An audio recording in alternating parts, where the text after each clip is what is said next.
CMA கோர்ஸ்ன்றது யாராலையும் pass பண்ணவே முடியாத ஒரு கோர்ஸ் அப்படிலாம் இல்லைல்ல. நம்ம கூடவே இருந்த நிறைய பேர் இன்னைக்கு பெரிய பெரிய பொசிஷன்ல இந்தியாவில் வேற வேற இடங்கள்ல பெரிய அதிகாரத்துல இருக்கிறது கண்ணு முன்னாடி பார்த்துட்டு தானே இருக்கோம். நம்மளோட ஜனார்த்தனன் இப்போ சிஎம்ஏ ஃபைனல் கம்ப்ளீட் பண்ணியிருக்காரு. மாஸ்டர் அகாடமியோட செல்லப்புள்ள பிரவீன் எம்டிஜே இப்போ சிஎம்ஏ பிரவீன் எம்டிஜேவாயாச்சு. நம்மளோட கோகுல்ராஜ்,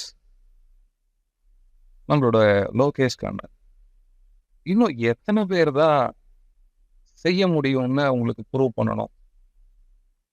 நிறைய பேர் இதை ரொம்ப ஈஸின்னு பல முறை உங்களுக்கு ப்ரூவ் பண்ணி காட்டிட்டாங்க. கன்சிஸ்டன்சி, மனசார நீங்க ஆசைப்படுறது, இது மட்டும்தான் ரிசல்ட்டுக்கு ஒரே வழி. மனசார ஆசைப்படுங்க. கஷ்டப்பட்டு படிக்கிறத தாண்டி ரொம்ப ஆசைப்பட்டு அதை படிங்க. படிப்பு அப்படின்றது எப்படி ஒரு கிரிக்கெட் விளையாட போனால் நேரங்காலம் போகிறது தெரியாமல் விளையாடுறோமோ அந்த மாதிரி படிப்பு அப்படின்றதும் புக்கு எடுத்து வச்சா நேரங்காலம் போகிறது தெரியாமல் உட்காந்து அதில் ஆழ்ந்து படிக்கணும். அப்போ அது ரொம்ப அழகான ஒரு ரிசல்ட்டாக கன்வெர்ட் ஆகும். உங்களோட லைஃப் ரொம்ப ரொம்ப அழகா நம்ம இன்னைக்கு இருக்கக்கூடிய சின்ன சின்ன கஷ்டங்கள் எல்லாம் அதெல்லாம் கண்ணுக்கு தெரியாம காண போயிடும். லட்சக்கணக்கில் சம்பளம் கண்ணு முன்னாடி இருக்கு. சரியா பயன்படுத்திக்கோங்க. பயப்பட வேண்டாம். ஃபெயில் ஆயிட்டோம் அப்படின்னு வருத்தப்பட வேண்டாம்.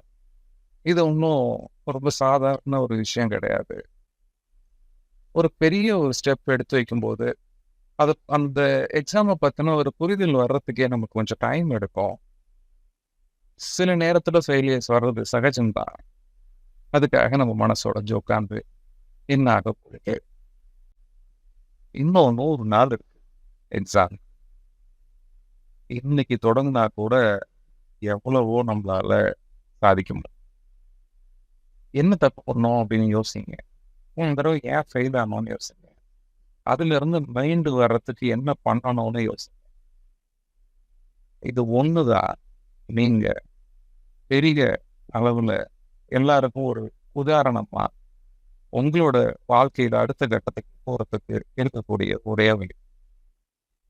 இதுல நான் வருத்தப்பட்டுட்டு அழுதுட்டு உட்கார்ந்துருந்து எந்த நல்ல விஷயமும் நடக்க போவதில்லை. நடந்த விஷயத்துல இருந்து ஒரு பாடங்கத்துக்கு போறோம்.